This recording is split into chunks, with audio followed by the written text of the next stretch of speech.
Olá, vamos à nossa próxima aula. Contrato agora é o contrato de fiança. O contrato de fiança está lá previsto no artigo 818 do Código Civil. O que diz esse artigo? Está o conceito: pelo contrato de fiança, uma pessoa garante satisfazer ao credor uma obrigação assumida pelo devedor, caso este não a cumpra. Então, pelo contrato de fiança, uma pessoa garante satisfazer ao credor uma obrigação assumida pelo devedor, caso este não a cumpra. O que nós temos aí no artigo 818 do Código Civil? Mais uma vez, o princípio da operabilidade, um princípio tão caro ao Código Civil, tão caro ao pai do Código Civil, professor Miguel Reale. O Código traz explicitamente, facilitando o seu uso, traz o conceito do contrato de fiança, aquele em que uma pessoa assume o compromisso de pagar, de responder, perante o credor, caso o devedor não o faça. No contrato de fiança, portanto, nós temos duas figuras. Nós temos a figura do credor e nós temos a figura do fiador. Olha que importante, a figura do devedor, esta não precisa participar do negócio, do contrato de fiança diretamente. O Código Civil até diz que mesmo que ele não queira, o contrato de fiança pode ser realizado. É muito difícil na prática nós imaginarmos uma situação em que o devedor não queira que o fiador se responsabilize pelo pagamento, né? É claro, nenhum fiador, na prática, vai querer dizer: olha, mesmo contra a vontade do devedor, eu venho aqui participar. Mas é esse o dispositivo que diz o Código. O Código diz: olha, mesmo que o devedor não queira, porque o contrato de fiança, ele é entre o credor da obrigação e o fiador, um terceiro interessado em ajudar aquele devedor. Então fazemos o contrato entre nós dois, entre credor e fiador. Imagina uma situação, por exemplo, de aplicação disso na prática, seria um pai que quisesse ajudar o filho, o filho ali se recusa e uma pessoa não quer alugar para o filho porque ele não tem condições de pagar.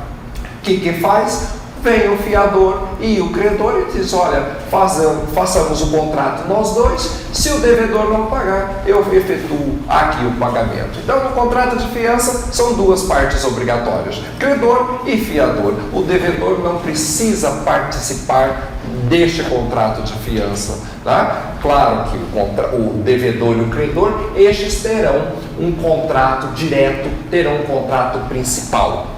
Esse é claro, uma locação, por exemplo. E o contrato de fiança, esse é um contrato secundário, mas é um contrato também celebrado entre credor e o fiador. Ok? Entendemos isso? Partamos adiante.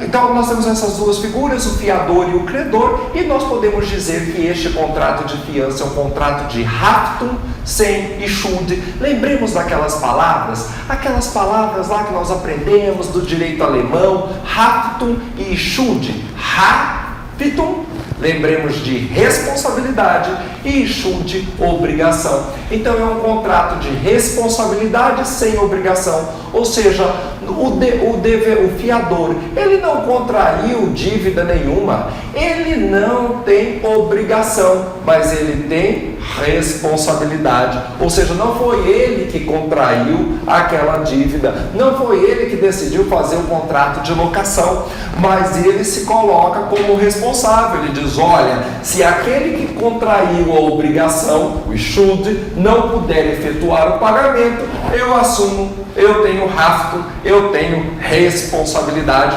perante o credor. Então é um caso de Haftung sem Schuld. A título de curiosidade, lembram-se do caso em que nós temos Schuld, o contrário agora. Temos Schuld, temos obrigação, mas não temos Haftung. Que caso temos isso? Na dívida de jogo, na dívida prescrita, Há obrigação, há uma dívida, mas não há Haftung, não há como acionar judicialmente o devedor, Então eu tenho um caso de Schuld sem Haftung. E aqui a fiança é um caso de Haftung sem Schuld. Tenho responsabilidade, mas não tenho obrigação. Ok? Entendemos isso? Sigamos.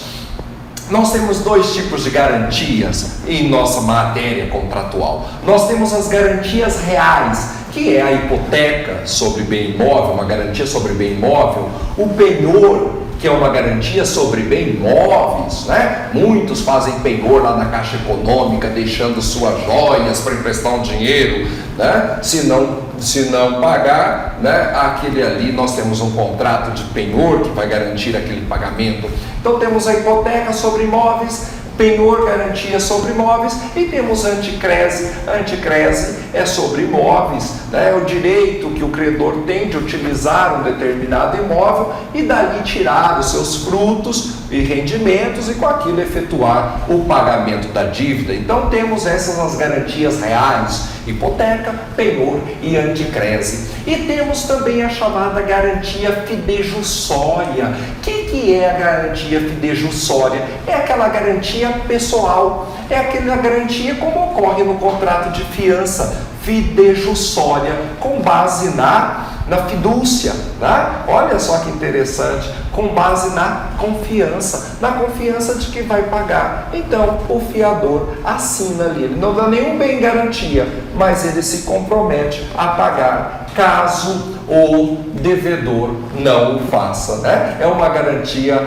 fidejussória, ok? Vamos à natureza jurídica do contrato de fiança. Nós temos lá qual a natureza jurídica deste contrato de fiança e temos várias observações a fazer. Primeira delas, é um contrato unilateral. Diferente dos contratos anteriores que nós vimos de natureza bilateral, ou sinalagmático, em que nós tínhamos obrigações para os dois lados, no contrato de fiança nós temos os deveres por parte apenas do fiador. Quem assume deveres é o fiador. Quem se compromete a pagar caso o devedor não faça é o fiador. O credor não assume obrigações no contrato de fiança. É um contrato, portanto, unilateral, doutrina bastante tranquila. É um contrato de natureza acessória. Ou seja, o contrato de fiança não existe por si só, ele precisa de um contrato de fundo, de um contrato principal. Então, por exemplo, eu tenho um contrato principal de locação e aí eu terei uma garantia, né? Eu terei um contrato de fiança como um contrato secundário, um contrato acessório, lembrando que o acessório segue sempre o principal, né? Declarado nulo o contrato principal, é nulo também o contrato acessório. Ok? Sigamos, é contrato gratuito em regra, ou seja, o fiador geralmente ele assina aquele contrato como fiador sem exigir nada em troca do devedor, mas pode ser que ele realmente assine mediante uma remuneração. Então nós dizemos que em regra os contratos de fiança são gratuitos, ou seja, não se exige nenhuma remuneração, lembrando que pode ser oneroso caso haja essa remuneração pactuada. É contrato formal. Por que é formal? Porque o artigo 819 diz expressamente: a fiança dar-se-á por escrito. Olha que interessante, é contrato formal, porque ele diz: a fiança dar-se-á por escrito, artigo 819. Mas ele é contrato não solene. Por quê? Porque eu não preciso fazer por escritura pública. Eu posso fazer um contrato, né, num instrumento particular, né, sem nenhuma exigência de escritura pública. Então eu digo que ele é formal, porque tem que ser por escrito, mas ele é não solene, porque não precisa ser por escritura pública. É intuito personae. O que significa um contrato intuito personae, ou pessoal, ou personalíssimo? É porque ele se preocupa com a figura do fiador, ou seja, essa é uma característica. Eu escolho um fiador, eu posso recusá-lo como credor, mas eu escolho aquele fiador porque eu sei que ele vai ter condições de pagar caso o devedor não o faça. Então falamos que é um contrato personalíssimo. E nesse ponto eu chamo a atenção de vocês para o artigo 836 do Código Civil. Olha o que diz lá: a obrigação do fiador passa aos herdeiros. A obrigação do fiador passa aos seus herdeiros. mas a responsabilidade da fiança ela se limita ao tempo decorrido até a morte do fiador e não pode ultrapassar as forças da herança. O que quer dizer o artigo 836? Diz o seguinte, então, que durante a vida do fiador, né, até a morte dele, até esse momento, ele vai garantir o pagamento integral, o cumprimento daquele contrato. Né? Então, se ele falecer, essa obrigação de garantia, ela vai transmitir aos seus herdeiros, né? Até aquele ponto da morte, ele vai ser obrigado a efetuar todo o pagamento que não foi realizado. Isso vai transmitir aos seus herdeiros, né? Até ali, até a data da morte, só que limitada à força da herança. Ou seja, se ele deixou herança suficiente para quitar essas dívidas que ele assumiu como fiador, essas dívidas serão pagas. Se ele faleceu, né, e não deixou herança suficiente para pagá-las, não vai haver a possibilidade de cobrar dos seus herdeiros.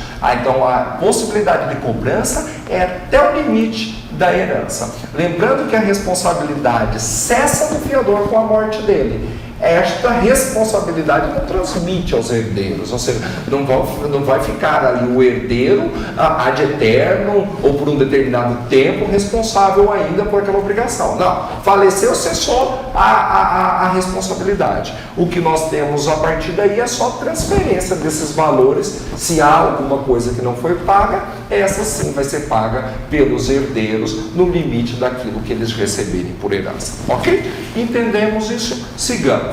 É contrato de duração, o contrato temporário. Por quê? Porque o contrato de fiança geralmente tem um prazo já definido. Isso é uma regra, uma característica desse contrato, né? Não dura eternamente. E por fim, é contrato de prevenção de risco, né? O objetivo da fiança, ele não gera nenhuma obrigação de pagamento imediato ao fiador, mas não, é uma situação em que é um contrato em que o fiador assume um risco de que se o devedor não pagar, ele irá efetuar o pagamento. Ok? Sigamos, partamos para nosso próximo tema, nossa próxima abordagem. Muito cuidado nisso. Qual é a diferença, Fernando, entre fiança e aval? Fiador e avalista é a mesma coisa ou há diferença entre eles? É claro que há diferença. São dois institutos totalmente diversos. Primeiro, quando nós falamos de fiança, nós estamos a falar de contrato. Eu só tenho fiança dentro de um contrato. Já o aval, não. O aval, ele é inerente aos títulos de crédito. E quando eu falo, então, em avalizar, em garantir o pagamento de um cheque, de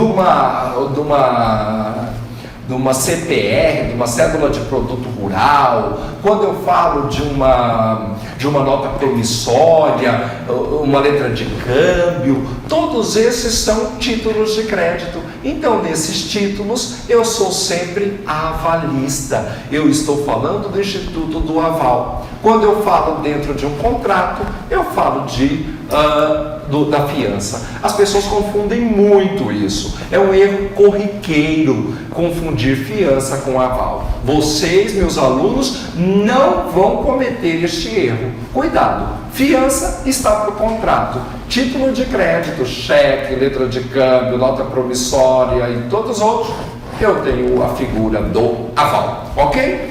Segunda característica da fiança para o aval. A fiança, ela é acessória, é um contrato acessório, precisa de um contrato principal. Ou seja, declarada a nulidade do contrato principal, estará nulo o contrato de fiança. Já no aval, isso não acontece. No aval, o avalista é independente, com uma nulidade no título de crédito não vai impedir, né, a obrigação declarada, assumida ali por um dos avalistas, né? Ela tem autonomia em relação, o aval em relação àquele título de crédito. É uma segunda característica. Terceira característica, a fiança ela exige benefício de ordem, está previsto lá no artigo 827 do Código Civil. E o que é o benefício de ordem? O benefício benefício de ordem impõe que o fiador somente vai ser executado, o fiador somente vai ser cobrado pela dívida do devedor se e somente se o devedor não tiver bens suficientes, não tiver bens ou não tiver bens suficientes para efetuar o pagamento. Portanto, a responsabilidade dele é subsidiária, ou seja, precisa primeiro cobrar do devedor. Somente se o devedor não tiver condições de pagar, é que se pode atingir o fiador. Já no aval, isso não acontece. No aval não se exige benefício de ordem. Se eu avalizei um cheque dizendo que vou pagar aquele cheque, lá no verso, né? No verso do título, eu avalizei dizendo que irei efetuar o pagamento. O que acontece se eu não pagar na data devida? O credor pode entrar com uma ação tanto contra o emitente do cheque, né, o devedor, quanto em relação a quem avalizou. Porque a responsabilidade entre eles não exige benefício de ordem. Eu posso entrar direto contra o avalista. No contrato de fiança, isso não é possível. Vimos essas três diferenças, então, entre esses três institutos. Importantíssima que tenhamos em mente essa divisão e essas três características. Estamos falados? Prossigamos o nosso conteúdo. Artigo 819 do Código Civil diz lá: a fiança dar-se-á por escrito. Nós já vimos que é uma das características da fiança, né, é que seja por escrito. E não admite interpretação extensiva. É uma segunda característica presente lá no artigo 819 do Código Civil. Não admitir interpretação extensiva, ou seja, eu somente tenho que entender, que interpretar um contrato de fiança a partir daquilo que expressamente está ali dito. Eu não posso entender que por prever uma obrigação, prever outra também que não está escrito no contrato de fiança. E isto não é permitido. Vedação expressa do artigo 819. Consequências práticas disso, Fernando? Veja a questão do IPTU. Se foi firmado um contrato de fiança para garantir o pagamento do aluguel, não inclui o pagamento do IPTU, porque a garantia foi em relação ao pagamento do aluguel. Veja a importância dessa questão. Eu contrato com o fiador para garantir o pagamento de um aluguel. Ele não paga, eu vou poder cobrar do fiador o aluguel, mas jamais outros encargos como o IPTU. Não posso cobrar porque se veda interpretação extensiva. O contrato de fiança só vai ser cumprido na medida daquilo que estiver escrito expressamente. Se você quiser que ele se responsabilize pelo IPTU, coloque expressamente lá no contrato de fiança, que é pelo aluguel e também pelo IPTU. Jurisprudência tranquila do STJ. Por falar em STJ, outro julgado do STJ, consolidado, que virou inclusive súmula, é a súmula 214 do STJ, que diz o seguinte: o fiador, na alocação, não responde por obrigações resultantes de aditamento ao qual ele não anuiu. O que é isso? Por exemplo, imagine que é um contrato entre duas pessoas, um contrato de locação. Né? Nós temos o credor e o devedor. Pois bem, e o fiador, ele fez o contrato original, ele assinou, anuindo que se o devedor não pagasse, ele iria efetuar o pagamento desse valor do aluguel. Pois bem, aí vence o contrato, né? Finda o contrato de locação, as partes renovam este contrato e não colocam a anuência do fiador. Ou elas mudam as cláusulas contratuais e não coloca a anuência do fiador. Ele responde? O STJ resolveu a questão de ser não responde. Súmula 214. O fiador da locação não responde por obrigações resultantes de aditamento do qual ele não participou, do qual ele não anuiu. Olha que interessante. Falamos em benefício de ordem, eu chamo a atenção para vocês para o artigo 827 do Código Civil. O que diz esse artigo 827? Diz lá: o fiador demandado pelo pagamento de dívida tem direito a exigir até a contestação da lide. Então ele é cobrado na ação, numa ação de cobrança, o fiador é cobrado até a contestação da lide, ele pode responder, né? Ele pode se defender e tem direito a exigir que sejam executados primeiros os bens do devedor. Então o que é importante que saibamos? Ele é citado numa ação, por exemplo, de execução, o contrato preenche todos os requisitos legais, vai direto para a execução. Ah, não preenche os requisitos, faltaram as testemunhas, vai ter que entrar com ação de cobrança, né, daquele valor. O que ele pode exigir como defesa, matéria de defesa do fiador? Como preliminar de contestação, ele diz: olha, primeiro tem que se cobrar o devedor, porque eu tenho direito ao benefício de ordem. Somente se ele não tiver bens, aí pode vir em cima de mim.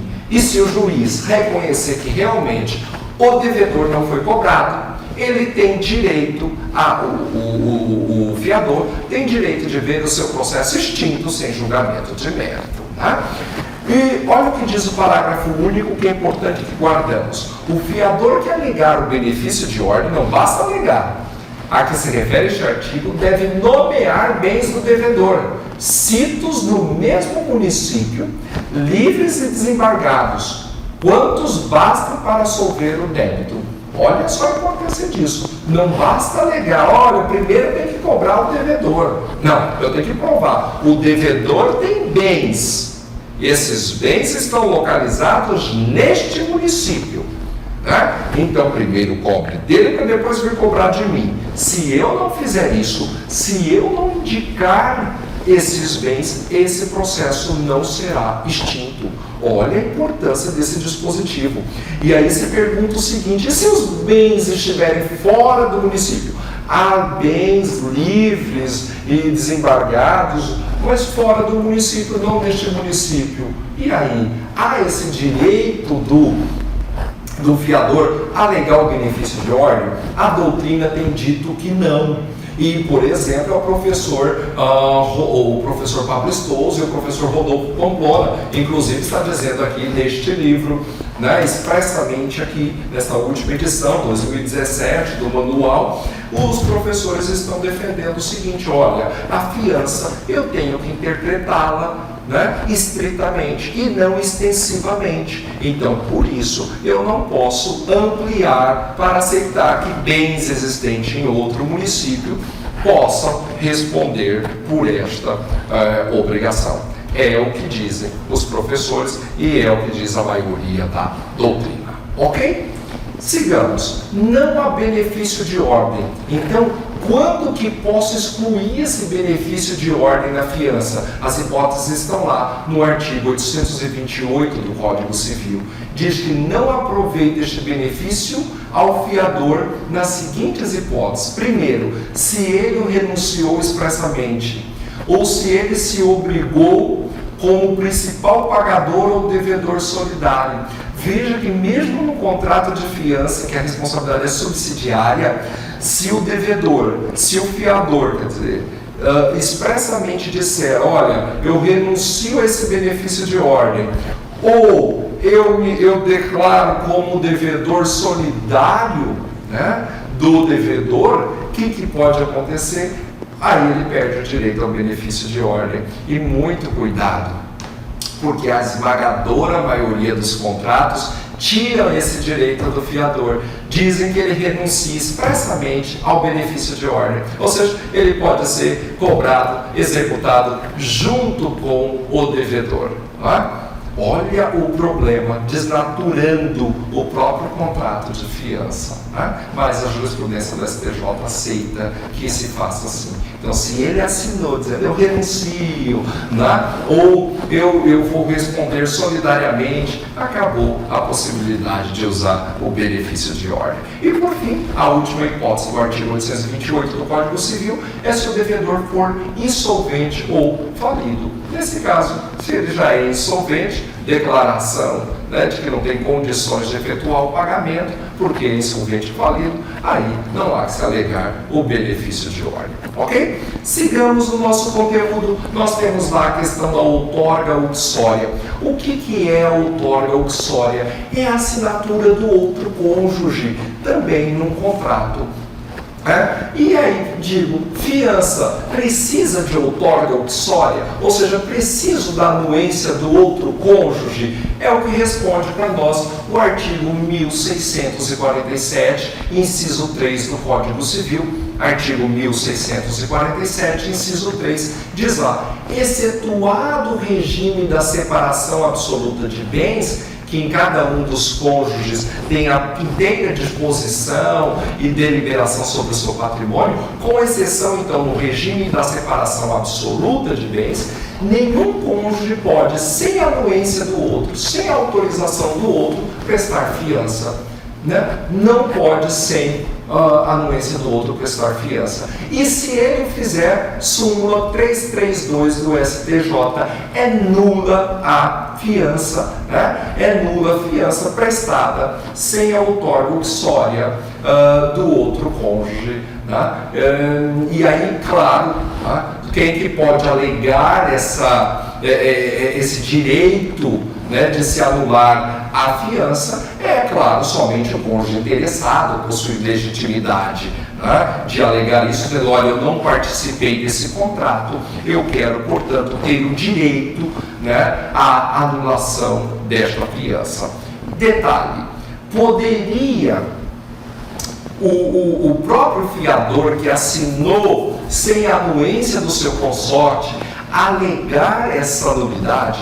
Entendemos que não. Seguimos uma doutrina, a doutrina majoritária, que diz: olha, isso é venire contra factum próprio, isso é tucoque, Alguém que viola uma lei não vai querer agora tomar vantagem dela e se beneficiar. Isso é comportamento contraditório, isso é tucoque, isso é violação ao venire contra factum próprio non potest, Importante princípio de direito romano que nós temos aí. Fernando, mas olha só, me diga, mas e se essa recusa foi injusta? A esposa está lá com birra comigo e não quer me dar essa autorização. É possível fazer alguma coisa?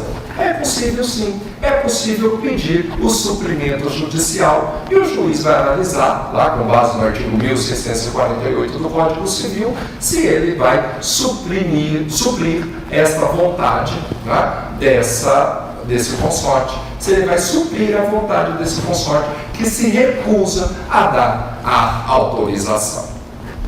E finalizando, nós temos uma importantíssima discussão sobre essa matéria, que é a questão da constitucionalidade, da penhora do bem de família do fiador nos contratos de locação. Isso aqui foi uma grande discussão travada no Supremo Tribunal Federal. A doutrina civilista fez muito e faz ainda muita crítica a essa situação. Veja o problema que nós temos. O artigo 3º, inciso 7º da Lei 8.009 de 90, que é aquela lei que trata da impenhorabilidade do bem de família, ela diz lá que a impenhorabilidade é oponível em qualquer processo de execução civil, fiscal, previdenciária, trabalhista ou de outra natureza, salvo se movido por... Então, a regra é a impenhorabilidade do bem de família, salvo se movido por obrigação decorrente da fiança concedida em contrato de locação. Ou seja, para o dispositivo aqui da lei de impenhorabilidade do bem de família, o que nós temos? Se uma pessoa, um fiador, num contrato de fiança, num contrato de locação, ele assina como fiador e ele tem um único imóvel, meus alunos, um único imóvel, e esse único imóvel seria um bem de família, e ele assina como fiador, e o devedor não tem dinheiro para efetuar o pagamento desses aluguéis, ele poderá perder, o fiador poderá perder o seu único bem, o seu bem de família. O Supremo Tribunal Federal julgou esta matéria julgou a constitucionalidade desse dispositivo legal. E disse o Supremo Tribunal Federal, vejamos, diz lá, penhora, eu destaco só um trecho da emenda, mas eu disponibilizo para vocês, penhora de seu imóvel residencial, bem de família, admissibilidade, inexistência de afronta ao direito de moradia previsto no artigo 6º da Constituição Federal. O Supremo Tribunal Federal, no recurso extraordinário 407.688 de São Paulo, RE 407.688 de São Paulo, é um importantíssimo julgado. A doutrina civilista critica muito esse julgamento de se, será que realmente não viola o direito de moradia? Será que não viola o princípio da isonomia? E aqui eu exemplifico para vocês. Imagine a seguinte situação.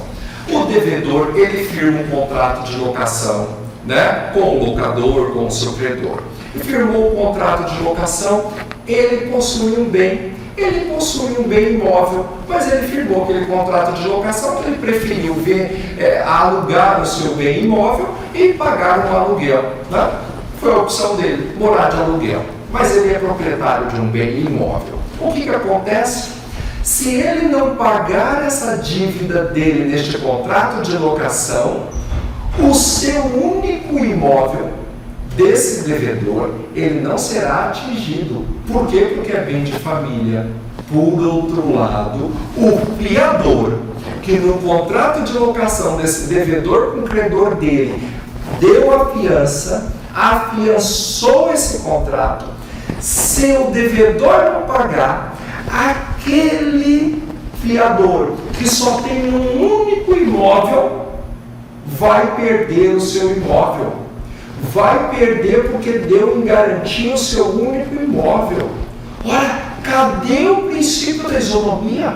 Como é que pode uma pessoa, na mesma situação da outra, né? Aquele devedor que deveria perder o imóvel dele não perde. E o fiador, né, que nem fez o contrato principal, somente anuiu ali, ele vai perder o imóvel dele. Data máxima vênia, concordo inteiramente com a doutrina civilista quando faz essa crítica. Me parece uma clara violação ao princípio constitucional da isonomia. Uma clara violação ao princípio da isonomia.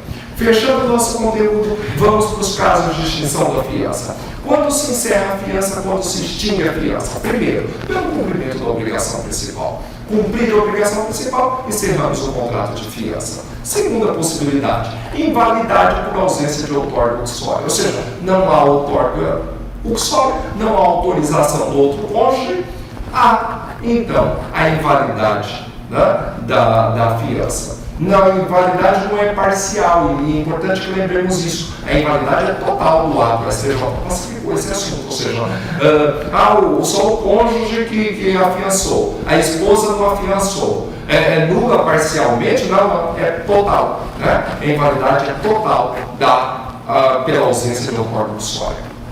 Próximo. Novação da obrigação principal sem anuência do fiador. Então, devedor e credor tinham um contrato, decidiram novar, né? Renovar este contrato por mais tempo e tudo mais, disciplinaram novamente as cláusulas ali e não teve participação do fiador. Né? É claro que ele não vai responder nesse momento com a novação, está extinta a fiança.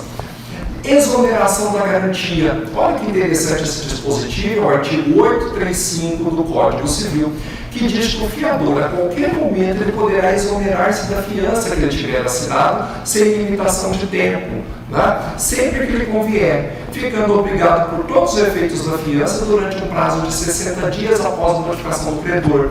Então, se ele quiser se livrar da fiança, ele notifica com 30 dias, com 60 dias, é o prazo que ele tem, porque o credor poderá exigir do devedor que constitua um novo fiador, se for o caso. Né? Então, existe esse prazo de 60 dias em que ele continua responsável, né? Continua responsável por essa fiança que ele outorgou. Mas ele tem o direito, então, de exonerar-se dela, né? Ele não fica preso, amarrado a ela. Hipótese também do artigo 838, né? Todas essas hipóteses extinguem a fiança. Primeira delas, credor concede moratória. Credor concede um novo prazo para o devedor efetuar o pagamento e, claro, né, sem a participação do fiador. É o caso de extinção da fiança, né? Porque o fiador não é obrigado a se sujeitar a novos prazos para vencimento da obrigação se ele não anula.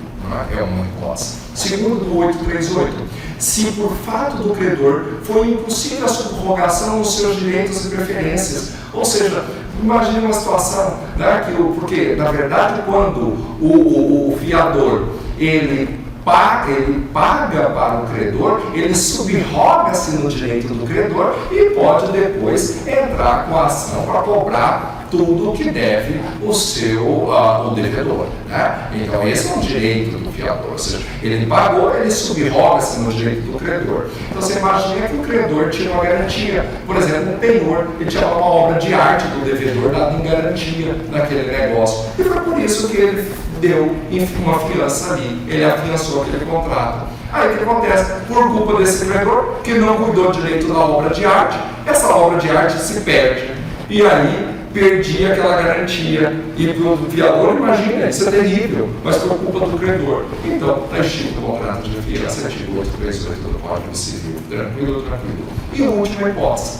Se o credor, em pagamento da dívida, aceitar do devedor objeto diverso daquele que foi obrigado, né, ainda que venha a perdê-lo por evicção, é a famosa dação em pagamento. Ou seja, se o credor que tinha que receber uma coisa, né, do devedor, ele aceita uma outra coisa, né, e esta coisa se perde, né? Olha que eles fizeram um novo, substituíram aquela coisa por uma outra coisa. Tem um instituto da dação em pagamento, eu substituo uma forma de pagamento por outra, né? E ele aceitou. E se ela se perde, ainda que por evicção, né, vai ter a extinção dessa obrigação, a extinção da fiança. Quem mandou refazer o contrato, modificar ou aceitar outra coisa do qual ele não participou. Então, o fiador sai de cena nesse caso.